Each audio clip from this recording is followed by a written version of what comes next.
have found in my life that I've been the first of a lot of things, and it is exciting, but it's scary and sometimes really exhausting, right? There's no model to chase after. I'm Lacey Henderson, a Paralympian, an amputee, and I'm the first mental performance coach for the Portland Timbers.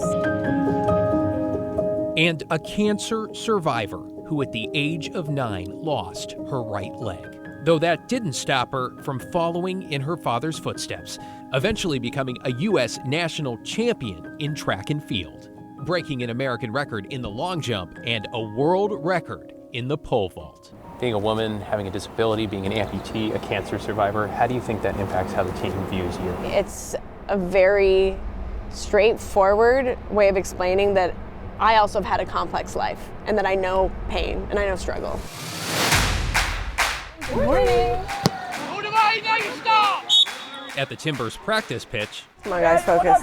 Lacey keeps a close eye on the action. Let's go. Half of it right now, since it's new for me still, is like learning soccer. Though, as an athlete who co-hosted NBC's Paralympic coverage from Paris, That it's not Paralympian, it's Paralympian. and who is now navigating her own retirement, Uh-oh. Did I make all the wrong decisions in my entire life leading up to this point? Should I have done different? I have anxiety. I think a lot of it may be PTSD from cancer. those feelings are pretty universal. What do you do to take care of your own mental health? Well, I'm still working with a sports psychologist. What's unique about sports specifically is like you put your body on the line every day for a career that's typically a pretty short window, and you feel like an island a lot of times. Let's go! And as the team's first certified mental performance consultant some 6 months in, The idea is to build emotional endurance while it gets really hard. Lacey's working to improve the way the players and other coaches connect with each other Yes, I do. and with themselves. The potential for high performance happens when you are doing well mentally. We're not just a head floating above a body, right? They need to be connected. And perhaps her biggest cheerleader, head coach Phil Neville. You talk about the technical side of the game, the tactical side of the game.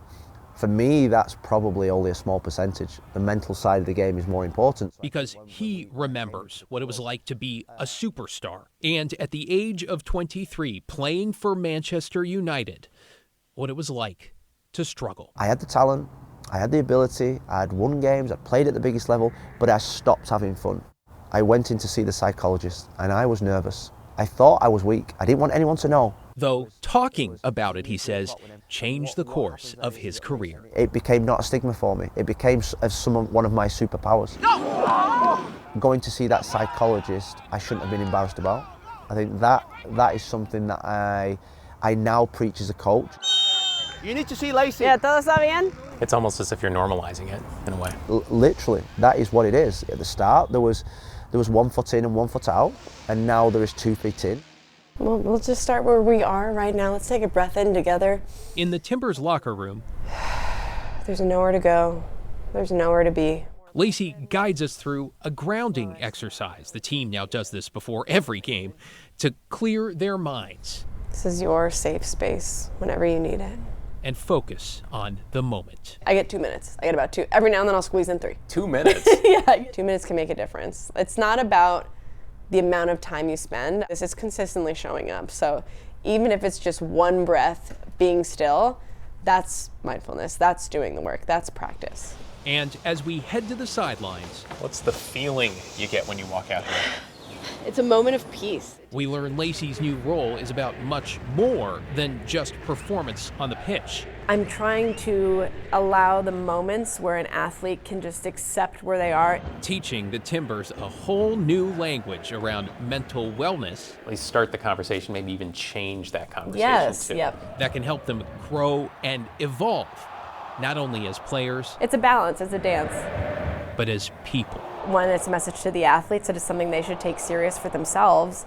And 2, it's a message, I think, for the league, for greater sports in general, that this needs to be prioritized. I think it's important to talk about it because it's better out than in, baby. If you can name it, you can tame it. And I think that's the work, is just talking.